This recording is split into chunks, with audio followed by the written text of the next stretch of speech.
दोस्तों, यह कहना काफी मुश्किल है कि पृथ्वी का अंत कब होगा। हालांकि यह प्रकृति का नियम है कि जिस किसी भी चीज की शुरुआत होती है उसका कभी न कभी अंत भी होता ही है, और यह नियम हमारी पृथ्वी पर भी लागू होता है। और ऐसा भी नहीं है कि पृथ्वी पर कभी जीवन का अंत न हुआ हो। पहले भी कई बार पृथ्वी पर जीवन का अंत हो चुका है, जैसा कि डायनासोर के साथ हुआ था। 16 करोड़ सालों तक राज करने वाले डायनासोर पल भर में खत्म हो गए। तो क्या ऐसा फिर से भविष्य में नहीं हो सकता? निश्चित रूप से ऐसा हो सकता है। सबसे बड़ा सवाल यह है कि ऐसा कब होगा। कई सभ्यताओं और धर्मों में पृथ्वी पर प्रलय, कयामत या विनाश की भविष्यवाणी की गई है। वही विज्ञान की बात करें तो फेमस साइंटिस्ट स्टीफन हॉकिंस ने भी ये कहा था कि आने वाले 200 सालों में पृथ्वी इंसानों के रहने लायक नहीं बचेगी।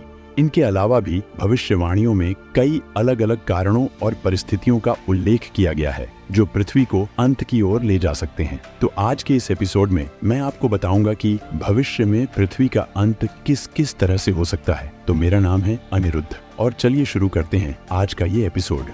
सबसे पहला केस कि हमारा सूरज ही लेगा पृथ्वी की जान। दोस्तों, अगर आप हमारे रेगुलर व्यूअर हैं तो आपको पता ही होगा कि एक तारे की मृत्यु कैसे होती है। चलिए मैं शॉर्ट में आपको बता देता हूँ। जब हमारे सूरज के आकार का कोई तारा अपने अंत की ओर बढ़ता है तो वो धीरे धीरे बड़ा होने लगता है, यानी एक्सपैंड करता है और एक रेड जायंट में बदल जाता है, और फिर एक बड़े विस्फोट से उसका अंत होता है जिसे सुपरनोवा कहते हैं। हमारा सूरज भी धीरे धीरे एक्सपैंड हो रहा है। सूरज जो 4.5 अरब साल पहले बना था उससे आज का सूरज 20% ज्यादा बड़ा है, और ऐसे ही एक्सपेंशन की वजह से 5 अरब साल बाद वो अपने मैक्सिमम साइज तक पहुंच जाएगा और एक रेड जायंट में तब्दील हो जाएगा। तब वो अभी के मुकाबले 3000 गुना ज्यादा ब्राइट होगा। लेकिन सन का ये ब्राइट फ्यूचर अर्थ के लिए बहुत डार्क हो सकता है, क्योंकि जैसे जैसे सन का आकार बढ़ेगा वो अपने पास के प्लैनेट्स को निगलना शुरू कर देगा। लेकिन जब तक पृथ्वी की बारी आएगी तब तक पृथ्वी से जीवन पहले ही समाप्त हो चुका होगा, क्योंकि जैसे जैसे सन बड़ा होगा, सन के बढ़ते ब्राइटनेस की वजह से पृथ्वी के सतह का तापमान इतना बढ़ जाएगा कि पृथ्वी के सारे समुद्र उबलने लगेंगे, जिससे अर्थ पर सारा पानी इवेपोरेट हो जाएगा और आखिर में अर्थ एक खंडहर पत्थर बनकर रह जाएगा।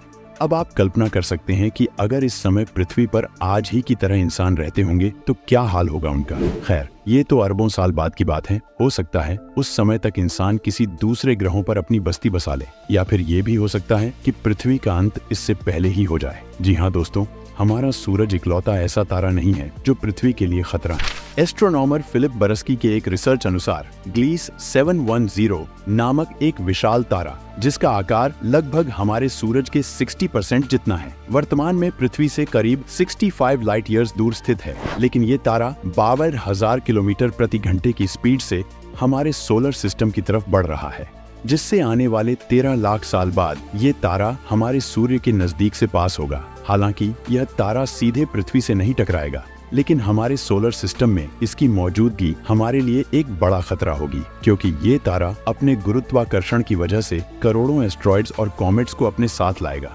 जिससे पृथ्वी से औसतन हर साल कम से कम 10 एस्ट्रॉइड के टकराने की संभावना होगी। जरा सोचिए कि एक एस्ट्रॉइड ने डायनासोर की पूरी प्रजाति को ही नष्ट कर दिया, तो इस समय पृथ्वी का क्या हाल होगा। इसके अलावा इस तारे का गुरुत्वाकर्षण इतना अधिक होगा कि जिसके प्रभाव से हो सकता है कि पृथ्वी अपने हैबिटेबल जोन से बाहर निकल जाए और फिर उसमें जीवन के पनपने वाली कंडीशंस ना बचे।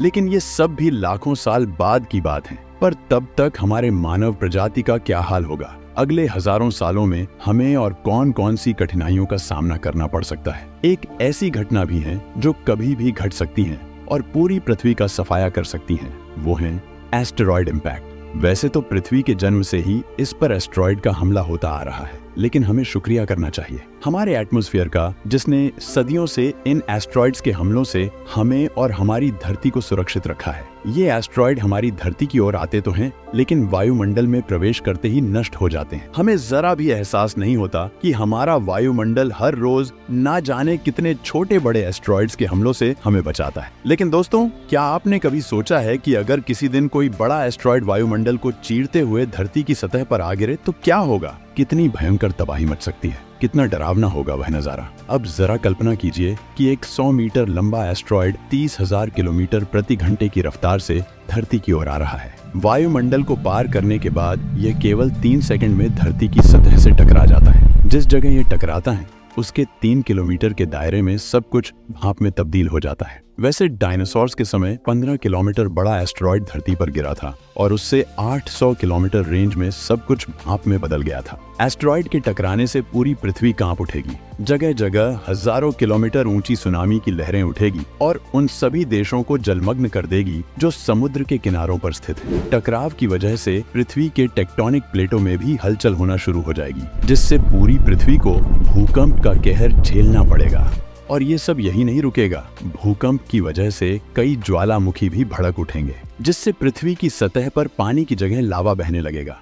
एस्टेरॉयड के टकराव की वजह से पृथ्वी को चारों तरफ से धूल के बादल घेर लेंगे, जिससे सूरज की रोशनी कई सालों तक जमीन पर नहीं पहुंच पाएगी, जिससे पेड़ पौधे भी सूखने लगेंगे और खेती करना तो भूल ही जाओ। इस वजह से भूखमरी भी बढ़ने लगेगी और देखते ही देखते इंसानी सभ्यता पूरी तरह से विलुप्त हो जाएगी। लेकिन ये सब जब होगा तब देखेंगे। लेकिन उस महाविनाश का क्या, जो आज भी जारी है और धीरे धीरे पृथ्वी को अपनी चपेट में ले रहा है। अगर पृथ्वी एस्टेरॉयड के खतरे से बच भी जाए तो भी इस महाविनाश से पृथ्वी का अंत तय है, और वो है ग्लोबल वार्मिंग। दोस्तों, हम सभी जानते हैं कि आज इस पृथ्वी का तापमान ग्लोबल वार्मिंग के कारण बढ़ रहा है, जिसका मेन रीजन है हम इंसानों द्वारा फैलाया गया पोल्यूशन। दिन ब दिन पोल्यूशन बढ़ता जा रहा है और वैसे ही ग्लोबल वार्मिंग भी बढ़ रही है, जिसके प्रभाव के रूप में आज पृथ्वी के पोल्स पर जमी बर्फ तेजी से पिघल रही है, जिससे समुद्र का जल स्तर तेजी से बढ़ रहा है। इससे न केवल तटीय क्षेत्रों में बाढ़ का खतरा बढ़ रहा है, बल्कि वहां रहने वाले लोगों और जीव जंतुओं के लिए भी खतरा उत्पन्न हो रहा है।